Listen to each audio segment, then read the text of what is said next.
प्यारे बाप दादा के महान मधुर निर्माण और निर्माण करने वाले प्यारे बच्चों को ओम शांति। तो दीदी जी ने अनुभव सुनाने के लिए कहा है। तो इस शरीर का नाम स्वप्निल भाई है और इस कॉस्ट्यूम में बाप दादा ने डबल डॉक्टर बनने का चांस दिया। ड्रामा में वो पार्ट बाबा ने रखा। सो डबल डॉक्टर हैं, शरीर के भी डॉक्टर हैं और रूहानी डॉक्टर भी हैं। सो अमरावती से हूँ और यहाँ पे जो आना हुआ वो एक्चुअली फॉरेस्ट डिपार्टमेंट को हम ट्रेनिंग देते हैं। मतलब फॉरेस्ट डिपार्टमेंट के जो रेस्क्यू टीम्स होते हैं ना, आपने सुना होगा कि कोई तेंदुआ या भालू शहर में घुस गया तो उसको जो पकड़ने वाली टीम होती है, तो उनको पकड़ना कैसा है उसका हम ट्रेनिंग देते हैं। सो ये भी एक ड्रामा का वंडरफुल पार्ट है। बहुत बार सबको बहुत अचरज होता है कि आप जिस्मानी डॉक्टर हो और इधर कहाँ आ गए जंगल में। सो वो ड्रामा का पार्ट है। सो बहुत बार तो ये लगता है ना कि प्यारे बाप दादा ऊपर बैठ के, बहुत बार क्वेश्चन आता है ना कि मुरली में भी बहुत बार आता है कि बाप दादा करते क्या है ऊपर बैठ के। तो मुझे तो बहुत बार ऐसा लगता है कि बाप दादा जो है ना ऊपर बैठ के चेस खेलते हैं। आप में से कोई चेस खेलता है? सो चेस खेलते समय आपको मालूम होगा कि सामने वाला जो मूव खेलता है, सो मूव्स जो करता है, सो बहुत बार हमें समझ में नहीं आता कि मतलब कोई अगर नया खिलाड़ी हो और कोई वो एकदम एक्सपीरियंस खिलाड़ी के साथ में खेले तो उसको पहले एकदम मूव्स में समझ में नहीं आता है कि सामने वाला ये घोड़ा इधर क्यों लाके रखा है, ये ऊंट इधर क्यों लाके रखा है इसने। लेकिन फिर वो 2-3 मूव्स के बाद में समझ में आता है कि ये तो चेकमेट हो गया। तो वैसे बाप दादा क्या करता है कि हर एक गोटी जो है वो समय अनुसार बराबर सरका के रख देता है। कभी कभी उसका तुरंत मालूम नहीं पड़ता कि ये गोटी यहाँ क्यों है, लेकिन फिर बाद में मालूम पड़ता है कि बाप दादा का प्लानिंग कुछ अलग था। तो ये जो सेवा का एक चांस मिलता है, इसमें से बहुत, बाबा ने आज बोला ना दुआएं जमा करना है। तो दुआएं जमा करने का साधन बाबा ने बोला कि बाप दादा की और परिवार की दुआएं जमा करो, उससे आपके मार्क्स बढ़ेंगे। बाबा ने बोला स्वपुरुषार्थ का मार्क्स बढ़ाने का एक साधन बाबा ने बोला कि परिवार की दुआएं जमा करो, बाप दादा की और परिवार की। तो एक्चुअली ये जो ट्रेनिंग है मैं 3 स्टेट्स के लिए देता हूँ। पूरे महाराष्ट्र में मैं देता हूँ। महाराष्ट्र के अलावा गुजरात में ट्रेनिंग देने का चांस मिलता है और अभी रिसेंटली वेस्ट बंगाल शुरू हुआ है। सो अभी अपने महाराष्ट्र में अगर बताया जाए तो 33 रेस्क्यू टीम्स हैं अलग अलग डिवीजन्स की। जैसे जलगांव आपका एक डिवीज़न है, ठीक है। मोस्टली शायद अगले महीने धुले और नंदुरबार भी आना होगा ट्रेनिंग के लिए। सो ऐसे 33 रेस्क्यू टीम्स हैं। सो पूरे महाराष्ट्र में घूमना होता है और घूमने का एक सबसे बड़ा फ़ायदा ये होता है कि जो परिवार से कभी मिलने का चांस ना मिलता, शायद वो चांस मिलता है ना। क्योंकि ये हमेशा अनुभव रहा है मेरा कि जब भी कहीं जाना होता है, वो मुंबई हो या जलगांव, कभी ऐसा नहीं लगा कि पहली बार आए। भले 5000 साल पहले आए हैं, लेकिन जब इस कल्प में भी जब आए ना, तो वो बहनों का स्नेह बोलिए या परिवार का प्यार, कभी ऐसा नहीं लगता कि पहली बार आए। ऐसा लगता है यहाँ तो हमेशा का ही आना जाना होता है। बहुत बारी मिले ना, 5-5 जी जी, इसलिए शायद वो संकल्प वैसा है। तो इसलिए कभी ऐसा नहीं होता।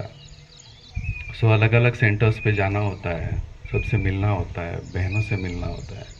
हर जगह के अपनी कुछ विशेषता होती है। जो हर सेंटर पे जो कार्य प्रणाली होती है, सो वो हर सेंटर की कुछ अलग अलग विशेषताएं होती हैं। हर बहनों की कुछ अलग अलग विशेषताएं होती हैं। सो उन सब से मिलना होता है, वो विशेषताएं देखना होता है।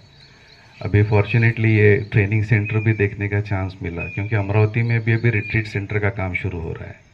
जगह एक्वायर हो गई है, 6.5 एकड़ जगह लिया है रिट्रीट सेंटर के लिए, और बहुत जल्द उसका भी काम शुरू होगा रिट्रीट सेंटर के लिए।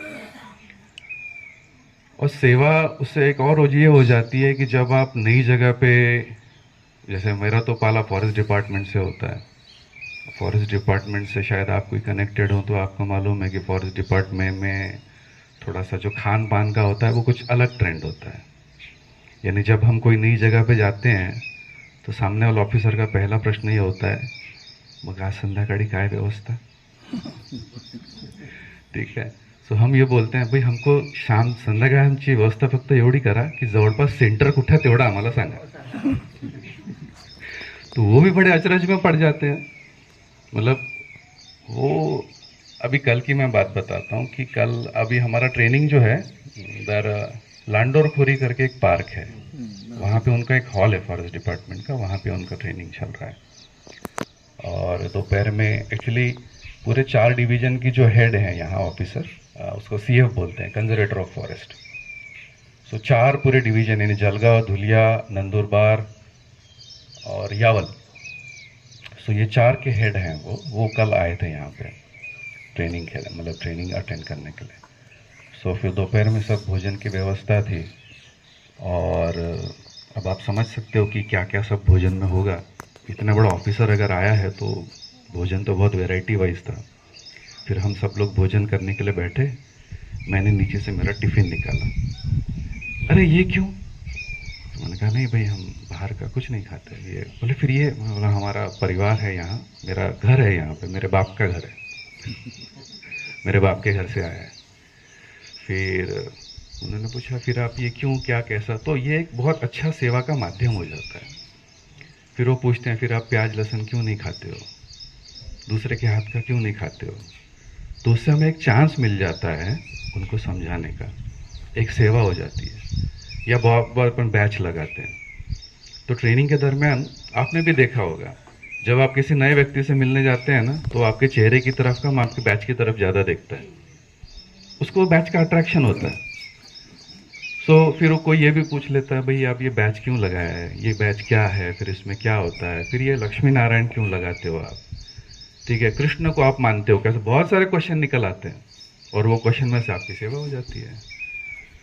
सो ऐसा बहुत जगह पे जाने का, बहुत सेवा का चांस मिल जाता है। सो और अमरावती में सेवा जो है, सो अमरावती में सेवा हमको बहुत अच्छी करने का चांस इसलिए मिलता है क्योंकि बड़ी दीदी हमारे यहाँ पे जो हैं, मतलब इंचार्ज दीदी जो हैं, सीता दीदी हैं, शायद आप में से कोई मिला हो। जी जी, सेवा के दीदी ने बताया था मुझे। अच्छा आप अमरावती से हैं, बढ़िया बढ़िया। सो जब मैं निकला यहाँ आने के लिए, और जब मैंने दीदी को बताया कि दीदी मैं जलगांव जा रहा हूँ, तो दीदी ने मुझे सबसे पहले वही बताया, अरे मैं ही वहाँ थी जलगांव में।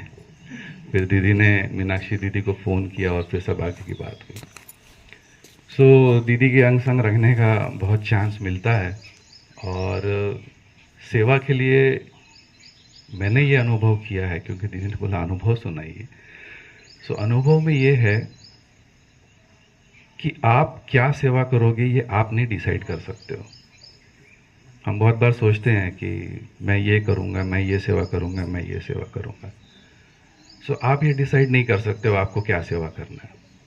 मुझे याद है सचिन भाई तो यहाँ बहुत बार आए हैं, डॉक्टर सचिन परब, जलगांव से उनका विशेष अटैचमेंट है डॉक्टर सचिन परब का, तो उनके साथ काफ़ी बार रू रियान करने का चांस मिलता है। तो शुरुआत में जब नए थे तो मुझे अभी भी याद, वो चीज़ मुझे हमेशा याद रहती है कि आप सचिन भाई के सामने बोलो, सचिन भाई मैं ऐसा सोच रहा था, सचिन भाई तुरंत बोलता अच्छा आप सोच रहे थे, आप सोच रहे थे, फिर तुरंत रियल नहीं, मैं नहीं सोच रहा था, बाप दादा ऐसा संकल्प दे रहा था।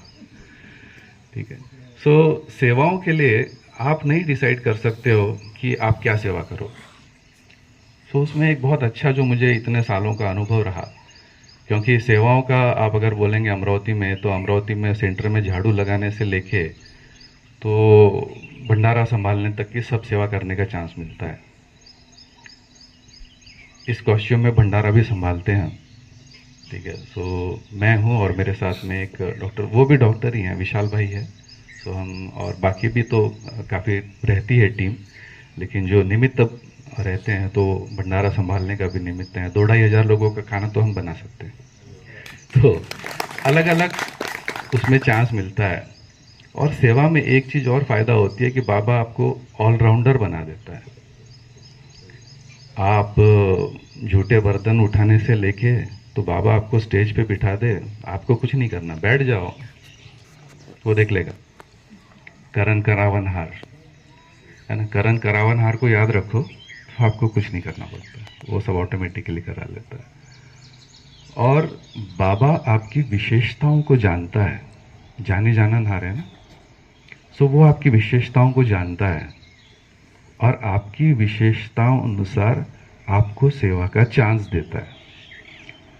सिर्फ एक है कि आपको एक पार्ट के लिए रेडी रहना पड़ता है, और वो पार्ट है हाजी।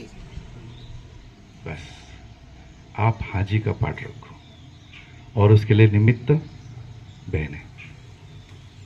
आप बहनों ने जो बोला उसके लिए हाजी कर दीजिए। जो हाजी का पार्ट आप बजाओगे ना, बाबा अपने आप आपसे वो करवा लेगा। और जो बहनें भी आपको जो कार्य के लिए बोलती हैं ना, वो क्या बहनें बोल रही हैं? वो डिसाइड किया है, उसने डिसाइड किया है और उनको निमित्त बनाया है। इसीलिए सेंटर की बहनों को निमित्त बोला जाता है, क्योंकि वो खुद नहीं कर रही हैं, उनको उसने निमित्त किया है। तो इसीलिए जो भी सेवा मिले उसके लिए हाजी। तो आप हाजी का पार्ट बजाओगे ना, तो आप देखोगे आप इतनी डाइवर्सिफाइड सेवाएं कर सकते हो कि आप खुद भी अंदाज नहीं लगा सकते हो कि आप में क्या क्या पोटेंशियल है। वो ऑटोमेटिकली इमर्ज होना शुरू हो जाते हैं। विशेषताएं सभी में हैं, सिर्फ क्या है, मर्ज हो गई है, सॉरी इमर्ज हो गई है। सो इमर्ज हो गई है, लेकिन जैसा जैसा आपको चांस मिलेगा, जैसे जैसे आप सेवाओं में इन्वॉल्व होंगे, वो सभी विशेषताएं ऑटोमेटिकली आपकी इमर्ज हो जाएंगी। आपको उसके लिए कुछ विशेष करना नहीं पड़ेगा अलग से, है ना। सो सुनाने लायक तो और भी है, लेकिन फिर कभी सुनाएंगे, क्योंकि अभी भोग भी है और मुझे भी 10 बजे तक पहुंच के सेशन शुरू करना है। शेर कैसा पकड़ते हैं? शेर पकड़ने के लिए आपको कुछ, वैसे तो बहुत बड़ा विषय है ना। कल मैं कंटिन्यू 11 बजे हमने शुरू किए सेशन, 5:30 बजे तक कंटिन्यू सेशन चले, और सिर्फ उसमें एक बीच में लंच ब्रेक था, और उसमें भी पूरे रेस्क्यू में से हम सिर्फ 10% 15% ही कवर कर पाए। तो आप समझ सकते हो कि विषय की व्याप्ति कितनी बड़ी है। लेकिन कुछ वाक्यों में अगर बताना चाहूँ शेर को पकड़ते कैसे हैं, तो इसमें सबसे पहले हमको क्या करना पड़ता है कि हमको शेर को समझना पड़ता है। हम जो सिखाते हैं वो ये सिखाते हैं कि आप जिस एनिमल, जो भी हो, शेर हो, तेंदुआ हो, भालू हो, जिसको भी आपको पकड़ना है, पहले आपको उसको समझना पड़ता है। जब तक आप उसको समझोगे नहीं, जब तक उसको आप समझोगे नहीं, तब तक उसको आप पकड़ नहीं सकते हैं। क्योंकि देखिए, प्रकृति जो है ना, वो बहुत परफेक्ट है। ये जो वाइल्ड एनिमल्स हैं, ये भी तो प्रकृति का एक भाग है ना। सो प्रकृति ये बहुत परफेक्ट है। भले ही अभी तो हमारे साथ में तो प्रकृति भी तो तमो प्रधानता की तरफ जा ही रही है, और उसका इफेक्ट एनिमल्स के ऊपर भी पड़ता है। ये स्पिरिचुअलिटी वाला पार्ट कोई समझ नहीं पाता है वाइल्ड लाइफ में भी, लेकिन बाबा के ज्ञान की वजह से हम ये चीज़ समझ सकते हैं कि प्रकृति में तमो प्रधानता आ रही है, प्रकृति में तमो प्रधानता बढ़ रही है, तो उसका इफेक्ट इन प्राणियों के ऊपर भी पड़ेगा, क्योंकि ये प्राणी भी तो प्रकृति का एक भाग है ना। सो इसीलिए आप रिसेंटली जो सुन रहे होंगे कि हर जगह, सिर्फ महाराष्ट्र नहीं, हर जगह, जलगांव में भी आपका तेंदुआ का, बीबट का कितना ज़्यादा प्रॉब्लम बढ़ रहा है। अभी धुले में रिसेंटली 3 डेथ्स हुई हैं लेपर्ड की वजह से। आपका 40 जड़गांव डिवीजन में 40 गांव वाला इशू तो कितना ज़्यादा हाईलाइटेड था। मालूम है आपको, 40 गांव में तेंदुआ का जो प्रॉब्लम हुआ, 7 डेथ हुई थी। 7 लोगों को एक बीबट ने मार दिया था। आखिर में फिर उस बीबट को शूट करना पड़ा। तो कोई भी एनिमल जो है ना, ये एक्सेप्शनल होता है ये केसेस, लेकिन कोई भी एनिमल का जो बिहेवियर होता है, ये बिना कारण के नहीं होता है। वाईल्ड लाईफमध्ये विनाकारण काहीच नसते.